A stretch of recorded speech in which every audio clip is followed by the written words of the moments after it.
Hello guys, this is me Ankita and welcome to my channel AC Aruhab। So guys, ये है part 2 of chapter 3 class 12 history and इस चैप्टर का नाम है सोशल हिस्ट्री एंड इसको हम देखेंगे on the basis of Mahabharata. तो अगर आपने फर्स्ट पार्ट नहीं देखा है तो ऊपर आई बटन में जाके ज़रूर देख लीजिए।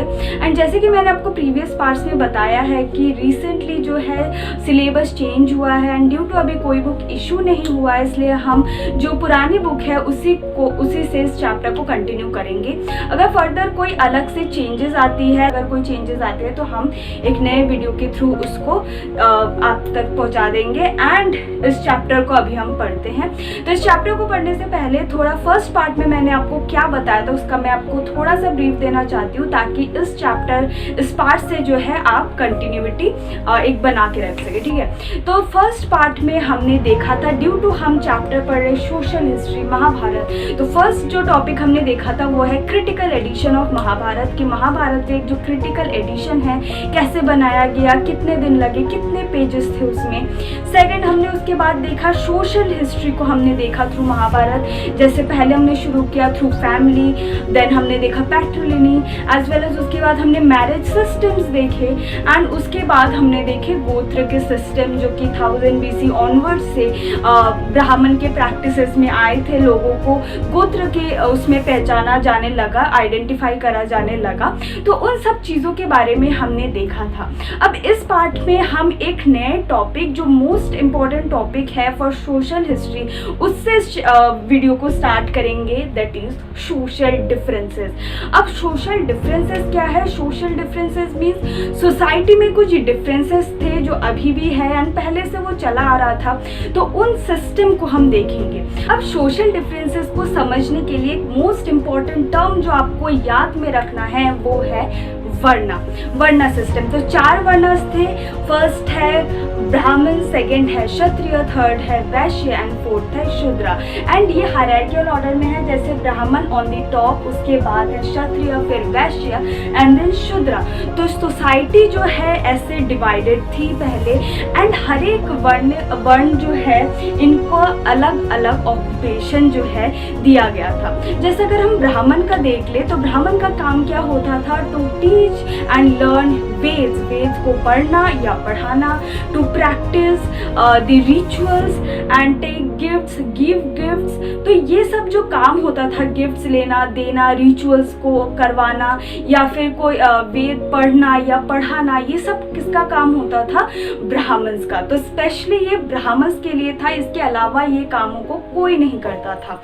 इसके बाद सेकंड में जो आते हैं वो है क्षत्रिय। क्षत्रिय का काम क्या होता था कि प्रोटेक्ट करना, सोसाइटी को प्रोटेक्ट करना। तो ये युद्ध करते थे, राजा होते थे। क्षत्रिय जो है वो राजा होते थे, किंग्स होते थे। ठीक है, इनका काम क्या होता था? लड़ाई करना, युद्ध करना, मीन्स इनका काम क्या होता था? हमें प्रोटेक्ट करना।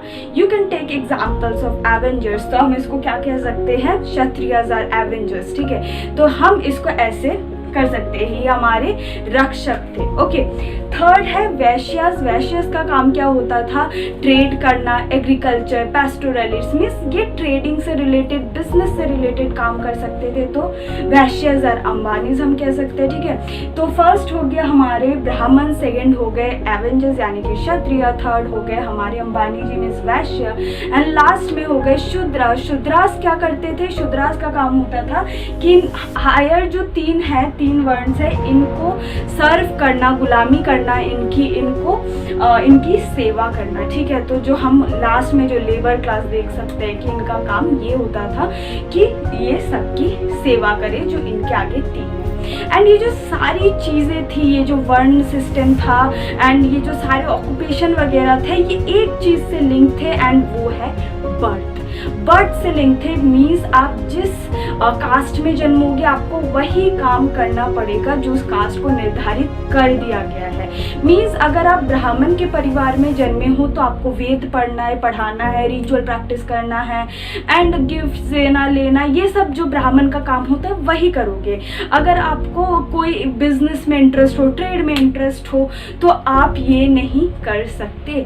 तो आपकी इंटरेस्ट उस टाइम पे कोई मायने नहीं रखती थी। आप कौन सा चीज़ मायने था उस टाइम पे? वो है बर्थ, आपका जन्म, ठीक है। तो सारी चीज़ों को एक चीज़ बांध के रखिए, वो है बर्थ, जो सब चीज़ों पे कॉमन है। अगर आप शूद्र फैमिली में जन्मे हो तो आपको लोगों की गुलामी ही करनी पड़ेगी। आपके पास और कोई स्किल्स है तो आप उसका कोई इस्तेमाल नहीं कर सकती, ठीक है। तो ये बेसिकली था वर्णा सिस्टम। वर्णा के साथ एक और सिस्टम आता है, वो है जाति। तो जाति क्या है, मीन्स वो है सब कास्ट। तो उसको हम आगे जाके देखेंगे, ठीक है, जाति वाला क्या था सीन। उसके बाद एक 3-4 चीज़ें वहाँ पे उस टाइम पे थी। तो ये सब तो क्या कहाँ पे लिखा हुआ था, धर्मशास्त्रास, धर्मसूत्रास, जो कि रिलीजियस टेक्स्ट थी, लीगल टेक्स्ट थी, वहाँ पे लिखा जा चुका था कि किनका क्या काम है। एंड ये जो है फर्स्ट है, varna order is of divine origin. तो ये कहा गया था ये जो ऑर्डर है ये डिवाइन है, मीन्स स्पिरिचुअल है, ये भगवान ने बना के ही भेजा है इसको ऐसे, ठीक है। सेकंड क्या था कि जो राजा थे वो ये इंश्योर करते थे कि उनके किंगडम में ये जो सिस्टम है ये ठीक से मतलब चल रहा है, ठीक है। इनका काम यही होता था कि इंश्योर करना कि ये जो सिस्टम है, ये रूल्स जो है वहाँ पे फॉलो हो रहे हैं।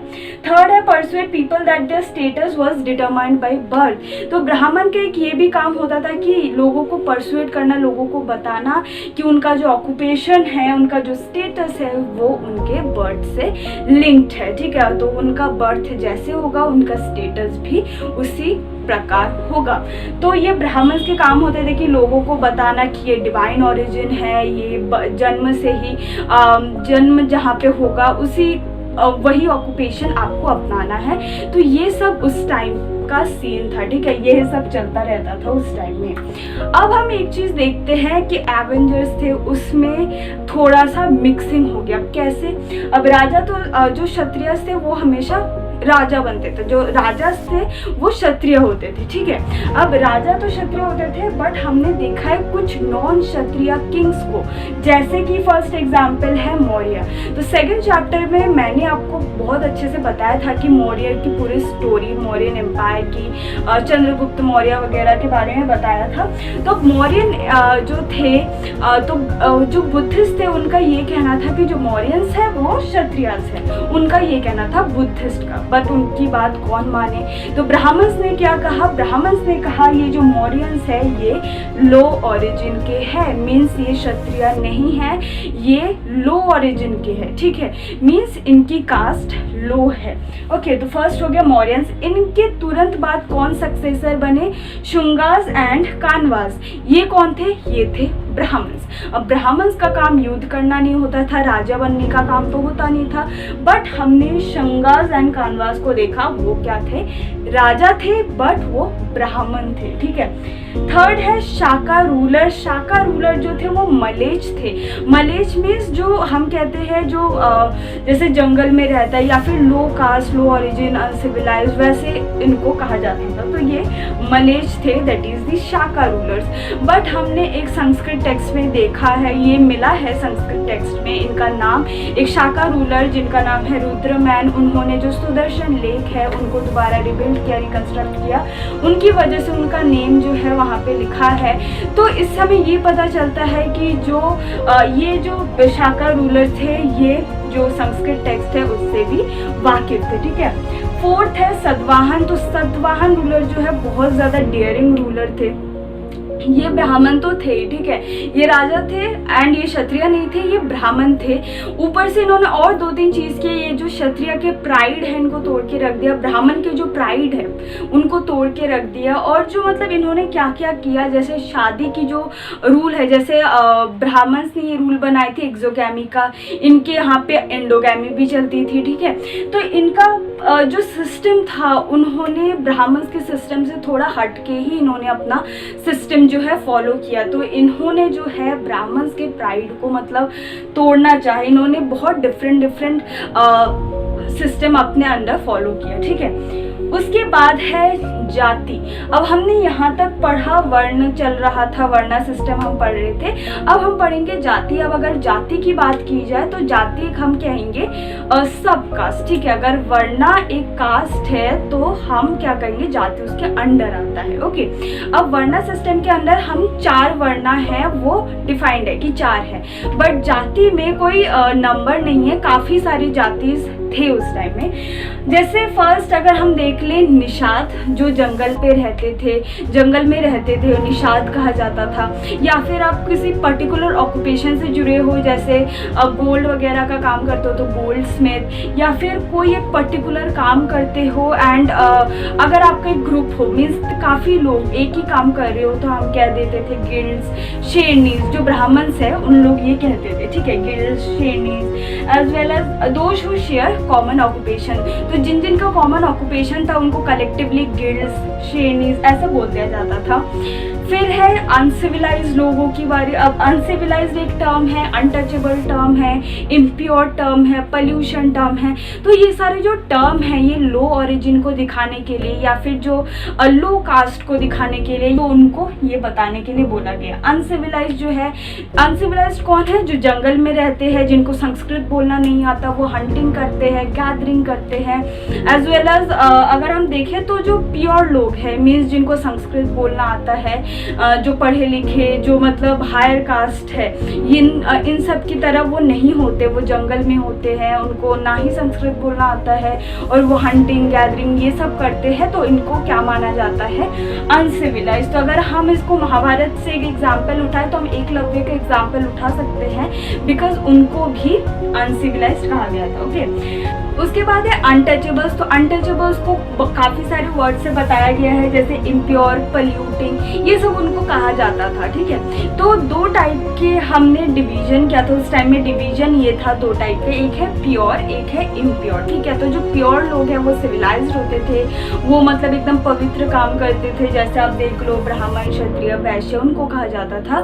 ऑन दी अदर हैंड कुछ होते थे पॉल्यूटिंग, इम्प्योर, जो कि ऐसा काम करते थे जो समाज में मतलब जो हायर कास्ट के लोग हैं वो नहीं करते थे, जैसे कि डेड बॉडी उठाना, कोई मर गया उसकी बॉडी उठाना, शमशान में काम करना, इनको चंडाल्स भी बोला जाता था, ठीक है। अब जो प्योर लोग होते थे वो इन इम्प्योर लोगों से ना ही उनको टच करते थे, ना ही उनसे खाना लेते थे, ना ही उनसे कुछ लेते थे, ठीक है। मीन्स उनको इम्प्योर माना जाता था, अनटचेबल्स माना जाता था, ठीक है। साथ में इनके ये जो है यूज डिस्कार्डेड मटेरियल्स, मीन्स अब डेड बॉडी से अगर आपको कुछ मिल गया, ठीक है, अगर कोई ऑर्नामेंट्स मिल गया, वो सब मिल गया, तो वो यूज़ करते थे। या फिर जो डिस्कार्डेड जो बर्तन वर्तन फेंक दिया जाता था, कपड़े फेंक दिए जाते थे, वो सब यूज़ करते थे, ठीक है। सिटी के बाहर रहते, मीन्स जो अर्बन सेंटर है या फिर जो सोसाइटी है उसके बहुत दूर रहते थे। दूसरा क्या था ना कि ये रात को सिटीज़ में बाहर नहीं निकल सकते थे। रात को मतलब वो चल नहीं सकते थे, कहीं जा नहीं सकते थे। क्यों? क्योंकि रात को अंधेरा होता है, अंधेरे में कुछ दिखता नहीं है, तो हो सकता है गलती से ये अनटचेबल्स किसी प्योर को टच कर दे तो बहुत बड़ी गुनाह हो जाएगी, है ना। तो इसलिए जो है इनका बाहर निकलना भी मना था रात को। ओके, एंड एक बुद्धिस्ट चाइनीज मॉन्क थे फाजियान, तो उन्होंने ये भी बताया था कि जब वो बाहर निकलते थे या फिर वो जब जाते थे स्ट्रीट से जब जाते थे तब क्लैप करते हुए जाते थे, क्लैपर बजाते हुए या कुछ ऐसे करते थे ताकि सबको पता चले कि हाँ वो इस स्ट्रीट से जा रही है। वाई? ताकि जो प्योर लोग हैं, जो इनको नहीं छूना चाहते या फिर जो छूना मना है, वो उनको टच ना करे, कि उनको पता चल जाए कि हाँ ये अनटचेबल्स है, इसको छूना नहीं है, ठीक है। तो वो क्या करते थे, क्लैपर बजाते हुए जाते थे ताकि पता चले कि वो अनटचेबल्स है। तो आप सोच सकते हो उस टाइम का सिनेरियो कि आप अपने आप में क्लैप करते हुए जा रहे हो ये बताने के लिए कि मैं अनटचेबल्स हूँ, मुझे कोई ना छुए। तो उस टाइम में सिनेरियो कुछ ऐसा ही था, इनके साथ ये होता था। एंड ये जो रात में ना जाने वाली बात, ये जो है जुआनजांग जो एक चाइनीज बुद्धिस्ट है, उन्होंने बताया था कि इनका जो रात को निकलना मना है। तो ये सब जो चीज़ें थी उस टाइम पे चल रही थी, उस टाइम का सिनेरियो बहुत ज़्यादा ख़राब था, इनके साथ बहुत ज़्यादा दुर्व्यवहार किया जाता था, बहुत ज़्यादा बुरा जो है इनके साथ बिहेवियर होता था। ओके, उसके बाद हम देखते हैं कि रिसोर्सेज एंड स्टेटस। तो अगर हम देखें तो जो सोशल पावर जो आती है या फिर सोशल स्टेटस जो आती है वो कैसे आती है, जैसे किसी के पास अगर ज़्यादा ज़मीन हो तो उसे हम क्या बोलते हैं, ज़मींदार, ठीक है, तो उनका जो स्टेटस है वो हाई हो जाता है। वैरेज अगर आप एक छोटे मोटे पीजेंट हो या फिर लेबर हो तो आपके पास उतनी प्रॉपर्टी नहीं होती, तो उस टाइम में जितना ज़्यादा प्रॉपर्टी एक्यूमुलेट करते हो उतना ज़्यादा आपका एक सोशल स्टेटस बढ़ता है, ठीक है। तो वो एक बात आ रही थी उस टाइम पे, जैसे कि आपने महाभारत में एक पोर्शन सुना होगा जहाँ पे जो है दुर्योधन ने युधिष्ठिर को बुलाया था पासा खेलने के लिए, या फिर हम कह सकते हैं द गेम ऑफ जो डाइस था उसको खेलने के लिए बुलाया था, एंड उसमें युधिष्ठिर हार जाते हैं तो उनको सब कुछ जो है उनको देना पड़ता है दुर्योधन को, अपने आप को भी वो दे देते हैं, एंड उनकी वाइफ जो है उनको भी वो दे देते हैं, द्रौपदी, उनको भी वो उनके हवाले कर देते हैं, जो एलिफेंट्स है जो भी है जो प्रॉपर्टीज़ है वो उनको दे देना पड़ता है। तो उससे एक बात आई थी, एक बात ओरिजिनेट हुई है, वो है ऑफ ओनरशिप। तो ओनरशिप की एक बात ओरिजिनेट हुई थी उस टाइम में। तो फर्स्ट अगर हम देखें तो उस टाइम पे क्या था, जो प्रॉपर्टी सिस्टम थी उसमें क्या था कि जो पापा की प्रॉपर्टी है उनके डेथ के बाद उनके सन को ट्रांसफ़र होती थी, लड़कियों को उन पे कोई हक नहीं होता था। लड़कियों को क्या मिलता था, जो उन्हें शादी में जो गिफ्ट्स वगैरह मिलते थे जिनको स्त्री धन बोला जाता है, वो लड़कियों की प्रॉपर्टी होती थी, उनका कोई शेयर नहीं होता था, उनके जो पापा की प्रॉपर्टी थी उन पे उनका कोई शेयर नहीं होता था। जबकि जो स्त्री धन था वो आप मतलब इनहेरिट कर सकते थे, वो आगे फर्दर आप अपने बच्चों को दे सकते थे। तो लड़कियों के पास केवल जो प्रॉपर्टी था वो है स्त्री धन, जो उनको गिफ्ट्स मिलते थे शादियों में, ठीक है। तो थर्ड है प्रभावती गुप्ता के बारे में, जो कि हमने सेकंड चैप्टर में भी देखा था इनका एक सेक्शन, कि इनको जो ये एक रूलिंग लिनिएज वकाटकस की पत्नी थी, एंड इनको एक्सेस था प्रॉपर्टीज़ में, लैंड ग्रांट्स में, बिकॉज वो एक क्वीन थी। तो उस टाइम में हमने देखा था कि जो रूल्स है वो सबके लिए सेम नहीं है, एज ये भी एक फीमेल है बट इनको एक्सेस था प्रॉपर्टीज़ में, लैंड ग्रांट्स में, इन सब चीज़ों में। तो एक तो हमने देखा कि जो पैटर्नल प्रॉपर्टी है वो सन को ट्रांसफ़र होती है, जो फीमेल्स है उनको बस अपने स्त्री धन में एक्सेस होता है। थर्ड एक जो एक्सेप्शन है वो प्रभावती गुप्ता का है उस टाइम का, ठीक है। एंड उसके बाद है कि वर्णा एक्सेस टू प्रॉपर्टी। अब वर्णा हमने 4 वर्णा देखे, तो उनमें से जो ऊपर के 3 वर्णा थे, दैट इज ब्राह्मण, क्षत्रिय एंड वैश्य, इनको ही बस प्रॉपर्टी रखने का अधिकार था, बिकॉज जो शूद्रास है, जो सबसे लास्ट जो वर्ण सिस्टम, जो लास्ट जो वर्णा है, उनका काम क्या होता था, गुलामी करना, सर्व करना अपने आगे जो उनके ऊपर के जो 3 वर्णास थे, ब्राह्मण के, क्षत्रियास के एंड वैश्यस को सर्व करना उनका काम होता था। तो उनको कोई राइट नहीं था वो प्रॉपर्टी रखे, तो इसलिए जो प्रॉपर्टी का जो अधिकार था वो बस आगे के ऊपर के जो 3 अपर कास्ट थे, मीन्स ब्राह्मण, क्षत्रिय, वैश्य, इनको ही केवल हक था। उसके बाद हम पढ़ते हैं the topic that is explaining social differences. अब बुद्धिस्ट टेक्स्ट में सुत्त पिटका में कुछ बात कही गई है regarding human beings and the whole kinship system. तो उसमें ये कहा गया जो ह्यूमंस थे उस टाइम में ज़्यादा बॉडीली इवॉल्व नहीं हुए थे, बिकॉज वो नेचर से उतना ही लेते थे जितना उनको ज़रूरत होता था, बट धीरे धीरे क्या होते गए, वो ग्रीडी होते गए, लालची होते गए, प्रतिहिंसक होते गए, एक दूसरे के प्रति बहुत ज़्यादा हिंसक होते गए। तो उनको हम विंडिक्टिव कहते हैं, एज वेल एज कपटी, छल कपट, लोगों को धोखा देना, ये सब करने लग गए, तो डिसीटफुल होने लग गए थे, ठीक है। तो इनसे एक चीज़ जो राइज हो रही थी वो ये कि अगर सब लोग ऐसे होने लग गए तो राइट और रॉन्ग के बीच में डिफरेंस कौन करेगा, कौन ये इंश्योर करेगा कि ये राइट है, रॉन्ग है, अगर रॉन्ग है तो उनको सज़ा दी जाए, क्या सज़ा दी जाए, ये सब चीज़ों जो है कौन निर्धारित करेगा। एंड इस टेक्स्ट में ये भी कहा गया है कि जो किनशिप सिस्टम थी उस टाइम में, जैसे टैक्स दिया जाता था एज अ पेमेंट, एंड उस टाइम में जो सोशल रिलेशंस थी, इकोनॉमिक रिलेशंस थी, उन चीज़ों के बारे में बात की गई है। तो उनमें जो डिफरेंसेस है कुछ वो दिखाने की इसमें बात की गई है, ठीक है। इसके बाद हम बात करते हैं about the handling of the text that is Mahabharata, which is very very important. And ये 8 मार्क्स में ये जो है क्वेश्चन आता है दी हैंडलिंग ऑफ द टेक्स्ट के ऊपर, ठीक है। 8 मार्क्स में, कभी 4 मार्क्स में जो ऑथर्स है, फिर लैंग्वेज वगैरह जो भी है इनके बारे में फुल फ्लेज क्वेश्चन आता है। तो हम देखते हैं ये क्या है, हैंडलिंग टेक्स्ट। अब जो हिस्टोरियंस थे जो जिन्होंने इन टेक्स्ट को देखा, तो वो कुछ चीज़ें ध्यान में रख के टेक्स्ट को देखते थे। That is first is language, कि किस लैंग्वेज में लिखी गई है, संस्कृत है, पाली है, प्राकृत है, कौन सी भाषा है वो देखी जाती थी। सेकंड है उसका फॉर्म क्या था, मीन्स वो मंत्रास थे, वर्सेस थे, श्लोक्स थे, किस फॉर्म में वो लिखा गया है, ठीक है, वो देखा जाता था। उसके बाद ये देखा जाता जो ऑथर्स है उनकी, वो अपने ऑडियंस को क्या बताना चाहती है, या फिर जो ऑथर की पर्सपेक्टिव है, ऑडियंस की पर्सपेक्टिव है, वो क्या कहना चाह रहे हैं वो देखा गया। किस टाइम पे कंपाइलेशन हुई है, इन सब चीज़ों को ध्यान में रख के जो है टेक्स्ट को पढ़ा जाता था। जैसे कि फर्स्ट हम उन्होंने क्या देखा, लैंग्वेज, उसके बाद देखा कि किस काइंड के है, ठीक है, किस टाइप का ये टेक्स्ट है, उसके बाद ऑथर के बारे में, टाइम देखा, फिर उनको मतलब वो उस टेक्स्ट को देखते थे, ठीक है। तो काफ़ी सारी चीज़ें कंसिडर करते थे, तो हम इनको देखेंगे बारी बारी। फर्स्ट है लैंग्वेज एंड कंटेंट। तो लैंग्वेज एंड कंटेंट अगर हम महाभारत की बात करें तो वो जो है संस्कृत में लिखा गया है। एंड इसको 2 हिस्सों में बांटा गया है इस महाभारत टेक्स्ट को। फर्स्ट इज नरेटिव पोर्शन, ठीक है, first is narration, second is didactic. अब नरेशन पोर्शन कौन सा, जो संजय ने जो नरेशन किया था धृतराष्ट्र को, वो जो होल पोर्शन है उसको नरेशन पोर्शन कहते हैं, जो नरेशन चल रहा था, ठीक है, वो उनको बता रहे थे वो चीज़। एंड सेकंड है दी डायडेक्टिक पोर्शन, मीन्स जब कृष्ण ने अर्जुन को जो भी कहा था, वो जो मैसेज पहुंचाया था, एक सोशल मैसेज, जो मोरल जो मैसेज है वो जो पहुंचाया था, उनको हम डायडेक्टिक पोर्शन में रखते हैं।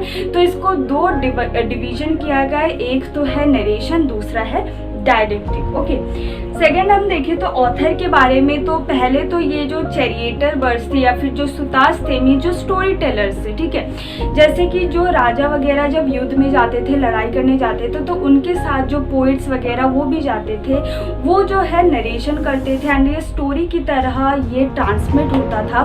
बाद में क्या हुआ, ब्राह्मण्स ने इनको लिखा, तो ये जो है उस टाइम में हम कह सकते हैं कि स्टोरी टेलर्स के थ्रू जो ये स्टोरीज है, नरेशन, ये स्टार्ट हुआ, बाद में इसको लिखा गया। उसके बाद 200 BC टू 200 C में जो है कृष्ण, विष्णु, इनका जो इम्पोर्टेंस है वो बढ़ने लगता है। उसी टाइम पे हम देखते हैं डायडेक्टिक सेक्शन जो है ऐड किया जाता है। एंड ये जो महाभारत का जो इतना एनॉर्मस टेक्स्ट है, ये किसको एट्रीब्यूट किया जाता है, वेद व्यास को, ठीक है। तो ये ऑथर्स के बारे में है, जैसे कि हम देख सकते हैं स्टोरी टेलर्स के थ्रू जो नरेशन स्टार्ट हुआ, उसके बाद डायडेक्टिक पोर्शन ऐड हुआ 200 BC टू 200 C के बाद। एंड ये जो होल टेक्स्ट है किसको एट्रीब्यूट किया जाता है, वेद व्यास को, ठीक है। उसके बाद लास्ट में हम देखते हैं कन्वर्जेंस। तो हम कन्वर्जेंस में क्या देखते हैं कि जो महाभारत है उसमें प्लेस, फॉरेस्ट, काफ़ी कुछ चीज़ों के बारे में इसमें मेंशन है, ठीक है। तो बीबी लाल जो आर्कियोलॉजिस्ट है, इन्होंने एक्सकैवेशन किया, तो उनको एक ऑक्यूपेशनल लेवल्स मिले, जैसे 5 ऑक्यूपेशनल लेवल्स उनको मिले। उसमें जो सेकेंड फेज है उसमें उन्होंने देखा जो ब्रिक्स है, हाउसेज, जो मड हाउसेज है उनको देखा। उसके बाद थर्ड फेज में आते आते उन्होंने देखा बर्न्ड ब्रिक्स, मड हाउसेस। तो जो ऑक्यूपेशनल लेवल्स है उनको उन्होंने एक्सकैवेट किया। साथ में उस टाइम में ड्रेनेज सिस्टम वगैरह भी देखा गया। तो सेकेंड फेज, थर्ड फेज, ऐसे 5 ऑक्यूपेशनल फेजेस जो है इन्होंने एक्सकैवेट किया। उसके बाद हम एक सिस्टम देख सकते हैं, दैट इज़ पॉलीएंड्री सिस्टम। जो द्रौपदी का एक एग्जाम्पल हम इसमें दे सकते हैं कि उनके 5 हस्बैंड्स थे, तो इसको हम पॉलीएंड्री सिस्टम बोलते हैं। एक पॉलीजेनिक सिस्टम होता है जहाँ पे काफ़ी सारे वाइफ्स होते हैं, पॉलीएंड्री सिस्टम में एक से ज़्यादा जो है हस्बैंड्स होते हैं। तो ये इतना यूजुअल नहीं था, मीन्स ये अनयूजुअल कुछ था उस टाइम में। बट हम इससे ये पता लग सकता है कि जो एलाइट फैमिली थी, जो मतलब रूलिंग फैमिली थी, जो थोड़े अमीर थे, ठीक है, एलिट क्लास थी, वो उनमें ये जो प्रैक्टिस है वो चलता था। तो कुछ का कहना है कि ये जो है हिमालयन रीजन्स में चलता था, तो किसी का ये कहना था वार में due to shortage of women में ये सिस्टम आया था। तो ऐसे काफ़ी सारे स्टोरीज जो है इसमें से हम देख सकते हैं, ठीक है। तो one such is polyandry system. And last में अगर हम इसको कंक्लूड करें तो हम देख सकते हैं ये एक डायनेमिक टेक्स्ट है, बिकॉज ना ही ये केवल संस्कृत में बट काफ़ी सारे लैंग्वेजेस में लिखी गई है। अगर हम देख सकते हैं कि कैसे इसमें जो है प्लेज होते हैं या फिर ड्रामास, डांस इस पे होता है। जो स्टोरीज़ होती है रीजनल पे बेस्ड स्टोरीज़ होती है, रीजनल स्टोरीज़ इसमें से कई सारे क्रिएट हुए हैं। तो ओवरऑल अगर हम देखें तो ये एक डायनेमिक टेक्स्ट है जो ना ही केवल एक लैंग्वेज में बट काफ़ी लैंग्वेज में जो है इसको ट्रांसलेट किया गया, इसको लिखा गया है। इसमें से प्लेज होते हैं, डांसेस होते हैं, ठीक है, परफॉर्मिंग आर्ट्स जिसको हम कहते हैं, रीजन वाइज जो है काफ़ी सारे स्टोरीज जो है इवॉल्व हुए हैं। तो ये सब जो चीज़ें हैं हम देख सकते हैं, क्योंकि ये एक हम अगर ये चैप्टर देखें तो इसमें हमने काफ़ी कुछ देखा, ठीक है।